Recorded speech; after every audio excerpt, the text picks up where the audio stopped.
How's it going, everyone? Today's video is easily one of the strongest Warlock builds this season. It's such a consistent and easy build that it's basically the nuclear bomb option for Warlocks, only it doesn't need a 25 KD to pull off. You can check the timestamps in the description if you want to skip to a certain section, or just let the video roll. However, before I let you go, I just wanted to show my appreciation and say a huge, massive, gigantic thank you to everyone who has joined my channel over the past week. You are all incredible, and thank you so much. The video that I made on power leveling went absolutely ballistic, and it is really encouraging me to keep going. So as always, if you like this video or find it helpful, please leave a like. And if you find my other content helpful or enjoyable, please consider subscribing too. Now, onto the real reason why you're here. Throwing absolute nuclear bombs at bosses and watching them get absolutely obliterated. First up, let me go over the basics of the build. This video is going to be bringing back Starfire Protocol, one of the Destiny 2's OG Warlock exotics. It received a pretty decent buff at the start of Edge of Fate, but it was bugged. But now with the patch that came right after Solstice ended, this buff is working correctly, and let me tell you, it feels amazing to run this exotic again. The neutral game playing with this exotic feels incredible, and I felt pretty comfortable running solo GM content at -50. It wasn't fast, but it was consistent and easy, and that's exactly the kind of build I wanted to come up with. So starting with the super, you can honestly pick any of the options available based on the content that you're running. I like Song of Flame, since it's one of the best Warlock supers available,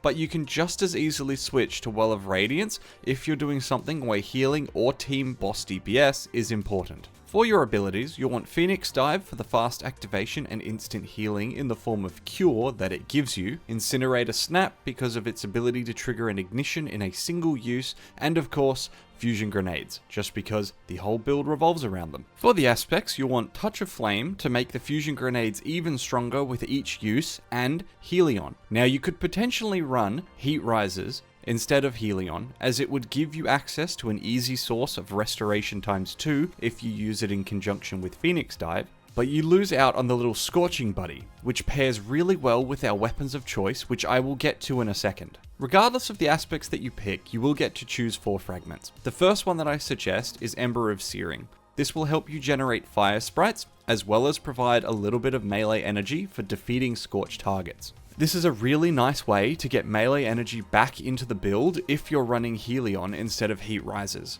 The next fragment that I suggest is Ember of Eruption. This will make the ignitions that you cause have a larger area of effect, making them much more potent for ad clear, and you will be triggering a ton of ignitions with this build, especially on bulky targets.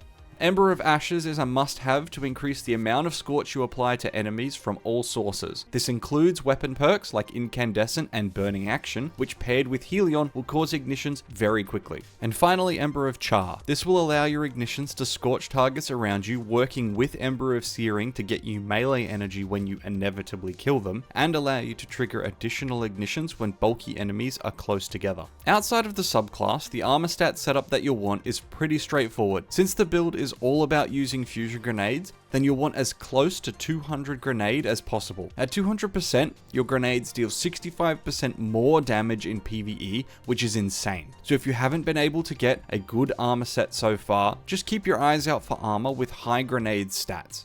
If you don't have the right armor to get to 200, you can offset the difference in your stat by using Grenade Font. All you have to do is pick up an Orb of Power, and then for each Grenade Font mod that you have on, you get a +20 to your grenade stat. The secondary stat that you'll want to focus on is Super, getting this to as close to 100 or beyond as possible. Up to 100 will increase the regen rate of your Super, and beyond 100 will increase the damage of both Dawnblade and Song of Flame. Unfortunately, if you're running Wall of Radiance, over 100 Super doesn't actually benefit you at all. So if you're over 100, you can put these extra points into your other stats if you have the armor lying around, or if you were using mods to push your level up. For the rest of your armor mods, I suggest running at least 1 heavy ammo finder, because these are amazing in the new ammo generation system, at least 1 siphon that matches the energy type of your equipped primary weapon, and if you're running grenade fonts, chucking on a super font won't hurt you at all. On the gauntlets, I recommend running 1 firepower because your grenades are amazing, and running fastball as well because it just makes the grenades easier to use. On the chest piece, it's resistance just like always, match them to the activity that you're playing. I recommend running a scavenger mod on the boots to match your special weapon or your heavy weapon, and then stacks on stacks as well to make each orb of power give you twice as much benefit towards your armor charge. Finally, on your class item, I recommend time dilation if you're running font mods, as well as a powerful attraction to make collecting the orbs faster, but if you aren't running any font mods at all, then I suggest running special finisher as well as proximity ward to make special ammo generation much easier, and then adding a reaper mod as well, because getting class ability is not hard. This is because when you get a grenade kill with Starfire Protocol equipped, it gives you rift energy. Now, Phoenix Dive isn't a rift, it's a class ability, but it is working with Starfire Protocol. I don't know if it has always worked, but it is working right now, and that means it's perfect for our class setup. Back to our weapons of choice. The only constricting option in this build is a solar primary weapon, ideally with burning action. I'm in love with Yeartide Apex from the Solstice event, since it could roll with attrition orbs and burning action. Burning action has fantastic synergy with the build, and the harder content gets, the stronger burning action becomes, since you need to remain on target for a set number of shots to trigger its effect. It also pairs really well with Helion, since after applying an initial scorch, from whatever source you want, burning action rapidly ticks up the amount of scorch applied, triggering an ignition very quickly. When this is paired with Helion, you can cause back-to-back ignitions and bully every enemy around you, resulting in fantastic ad clear and DPS for a primary weapon. Outside of a solar primary, you're pretty much free to use whatever you like. In the kinetic slot, the three best options that I've been swapping between constantly are Mint Retrograde for a strong special weapon, or either Wither Horde and Festival Flight for tick damage. If you're rocking Festival Flight, you can get things like Blast Distributor and Demolitionist in the left column, or Attrition Orbs and then some damage perk in the right column. I thought this role was going to be pretty good, and it did a decent amount of work, especially in harder content. But I found for single target tick damage, Wither Horde was still the best. In the heavy slot, I've been using another set of haphazard weapons based on the activity that I'm playing. Boom Slang with jolting feedback is a one-shot jolt. Opaque Hourglass with temporal blast and explosive bolts is doing an insane amount of damage right now. I don't have Vorpal, but... Or if you want to run an exotic, you've got the options of things like Parasite and Galahorn as well. If you're running Parasite, it might be worthwhile making sure that on your boots you're running a solar holster mod, as this will let you automatically reload Parasite without having to do it manually.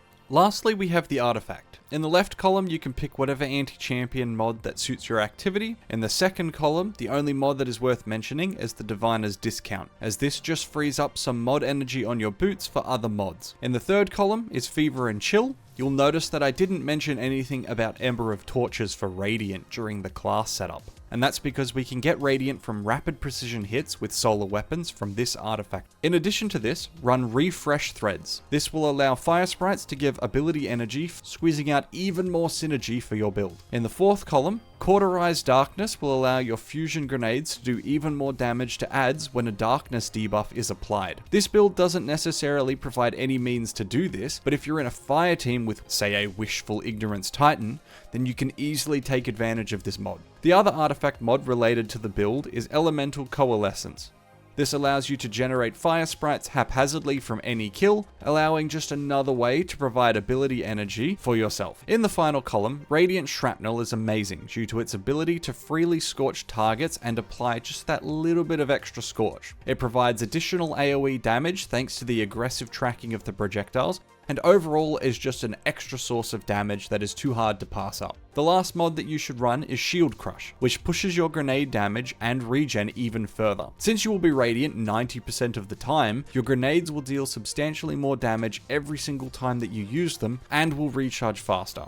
Just a little side note, if you are running an SMG like Yeartide and you have Overload SMG on, but the activity you're about to run has no overloads, take off the Overload Champion mod, as this will allow your SMG to become anti-barrier from Radiant, which saves you switching awkwardly to your kinetic or heavy weapon just to deal with the anti-barrier champion. Finally, let's talk gameplay. The loop is pretty straightforward. First, lay into a target with your solar primary to trigger Radiant. This will allow all damage and kills from this point on to provide fusion grenade energy, thanks to Phoenix Protocol. From here, use your class ability to give you Helion for extra damage and Scorch, then use your grenades to deal massive damage to bulky targets. With each grenade kill, you fully refund your Phoenix Dive, so remember to refresh Helion when the timer expires, or if you need help.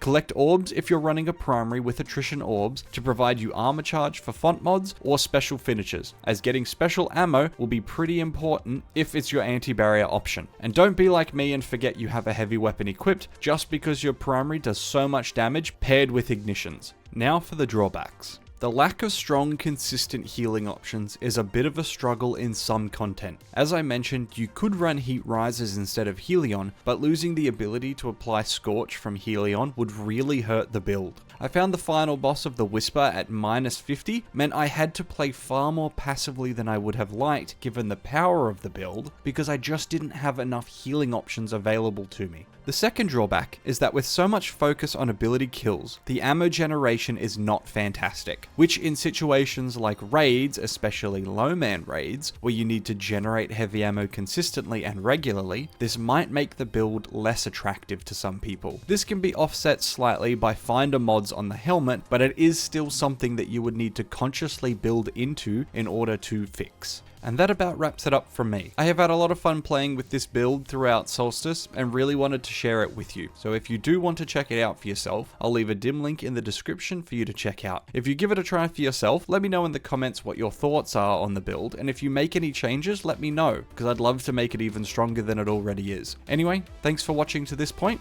and have a great rest of your day.